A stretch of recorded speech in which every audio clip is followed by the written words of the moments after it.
I believe that the situation in Haiti can be solved. It is not mission impossible.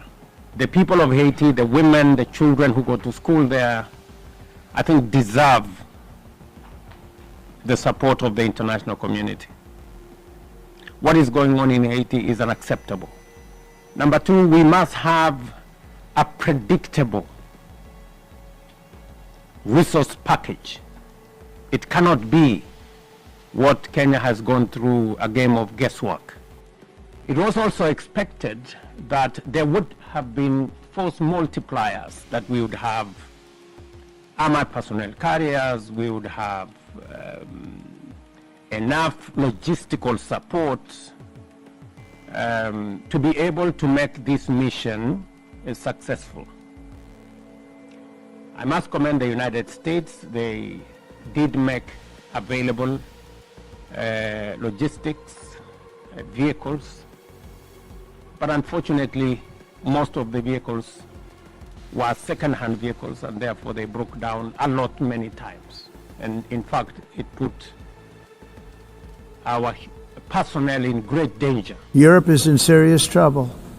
They've been invaded by a force of illegal aliens like nobody's ever seen before. Illegal aliens are pouring into Europe. Nobody is ever, and nobody's doing anything to change it, to get them out. It's not sustainable. And because they choose to be politically correct, they're doing just absolutely nothing about it. No. Millions of people came through that southern border. Just a year ago, millions and millions of people were pouring in, 25 million altogether over the 4 years of the incompetent Biden administration. And now we have it stopped, totally stopped. In fact, they're not even coming anymore because they know they can't get through. But what took place is totally unacceptable. The UN is supposed to stop invasions, not create them and not finance them. If you don't get away from this green scam, your country is going to fail. And I'm really good at predicting things, you know. They actually said during the campaign they had a hat, the best-selling hat. Trump was right about everything. And I don't say that in a braggadocious way, but it's true. I've been right about everything. It's time to end the failed experiment of open borders. You have to end it now. See, I can tell you. I'm really good at this stuff.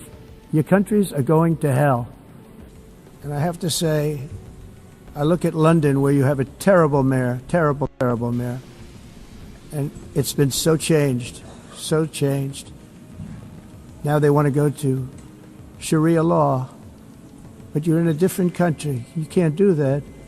Both the immigration and their suicidal energy ideas will be the death of Western Europe if something is not done immediately. This cannot be sustained. What makes the world so beautiful is that each country is unique. The entire globalist concept of asking successful industrialized nations to inflict pain on themselves and radically disrupt their entire societies must be rejected completely and totally, and it must be immediate. That's why in America I withdrew from the fake Paris Climate Accord, where, by the way, America was paying so much more than every country. At the heart of New York, where world leaders gathered from the United Nations General Assembly, President William Ruto stood his ground, bold, unfiltered, and visibly angry.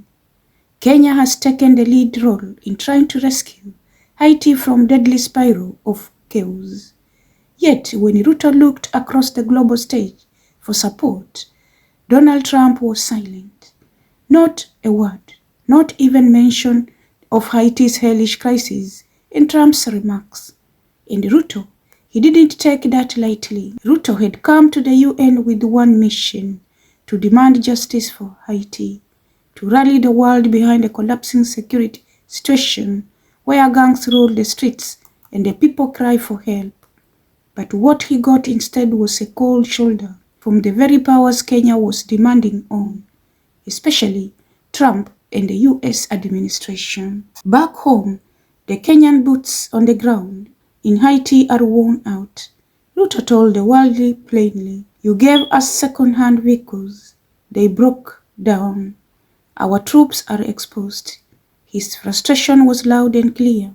How do you send soldiers to fight armed gangs without working vehicles, proper funding, or international backing. Worse still, the US has reportedly frozen critical funding for the mission, a move many see as sabotage. As Trump walked out of the UN chamber, Ruto's message echoed louder than ever. This crisis can and must be resolved, but without America's support, the Kenyan-led mission is hanging by a thread. To make matters worse, the mission's mandate is almost over, and the promised reinforcements still missing. Yet Trump's speech had no mention of Haiti. No support for Kenya, just silence. And to Ruto, silence speaks volumes. The Kenyan president now wants the United Nations to take over, to bring structure and agency to a mission falling apart. But as diplomatic cameras flashed and the world watched, one thing became painfully clear. Ruto is fighting two battles, one in Haiti and another in the balls of global power. This isn't just about foreign policy, it's about dignity, it's about Africa's role in global peacemaking, and it is about one leader, Ruto, refusing to be ignored.